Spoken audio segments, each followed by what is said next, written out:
Eu perdi meus pais muito cedo e acabei sendo criado pelos meus tios. Quando ainda era criança, lembro de ter tido uma estranha experiência que ainda nos dias de hoje eu não consigo formular qualquer explicação. Tanto os meus tios quanto os meus avós tinham um estranho costume que vinha dos seus pais, dos seus bisavós e assim por diante. Em hipótese alguma, nós poderíamos assobiar dentro de casa à noite. Segundo eles, este hábito atrairia animais peçonhentos como cobras, aranhas e escorpiões.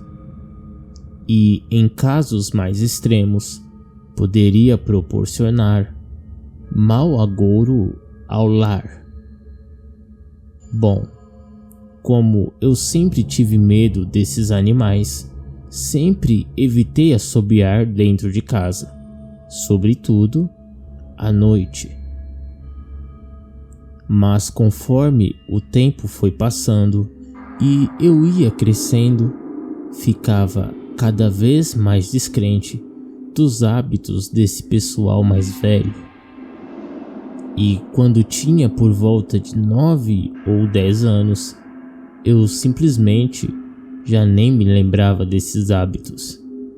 Até porque quando chegamos nessa faixa de idade, descobrimos que os adultos criam muitas histórias somente para que as crianças não sejam tão mal criadas.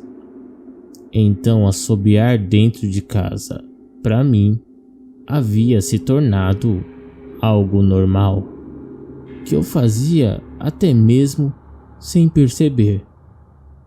Minha velha tia, quando me pegava assobiando, sempre torcia o nariz. Menino, isso é mau agouro. Eu sempre lhe dava um beijo na testa. Vou parar, tá bom, tia? E nisso, ela ia se deitar. Lembro que passaram alguns meses até que chegamos no período de Quaresma.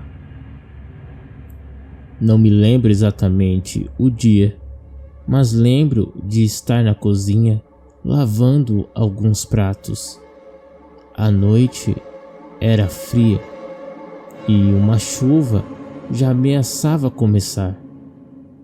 Como de costume, assobiei qualquer música, distraído. Parei e, instantes depois, um assobio veio da sala. Eu tomei um susto.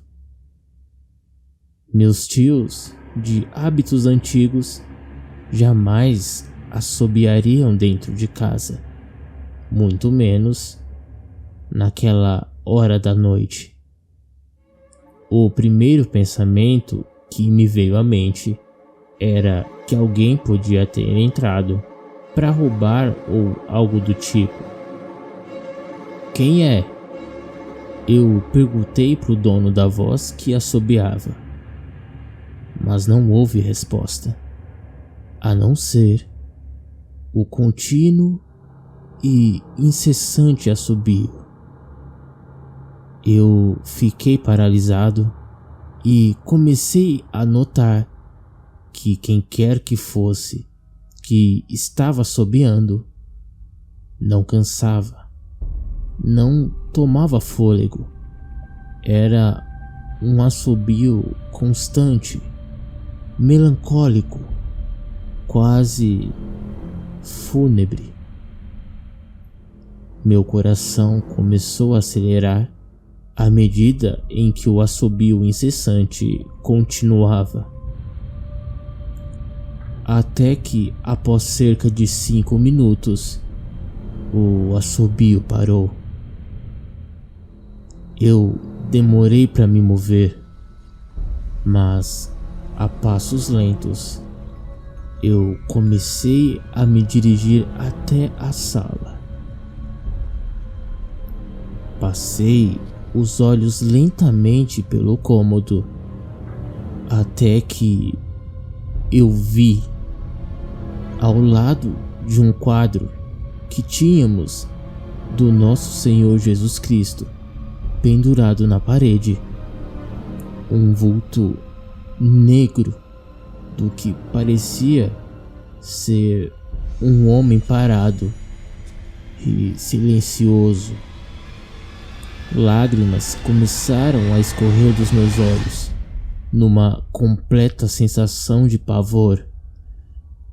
Eu fechei os olhos e comecei a orar a Deus. Minha tia entrou pela porta quase que no mesmo instante. Abri os olhos e o estranho vulto havia sumido. Minha tia perguntou se estava tudo bem. Disse que eu estava pálido e não parava de chorar. Eu contei o que havia acontecido e, naquela mesma noite, minha tia queimou incenso, rezamos o terço e cantamos ladainhas de Nossa Senhora. Quase 40 anos se passaram e ainda hoje minha tia Zefa, ainda viva, lembra do caso com graça, espalhando para todos o quanto eu fiquei com medo. Eu levo numa boa. Não sei o que vivi aquele dia, se foi real ou um devaneio, mas assobiar dentro de casa, em noite densa, em dia de quaresma, isso eu nunca mais fiz.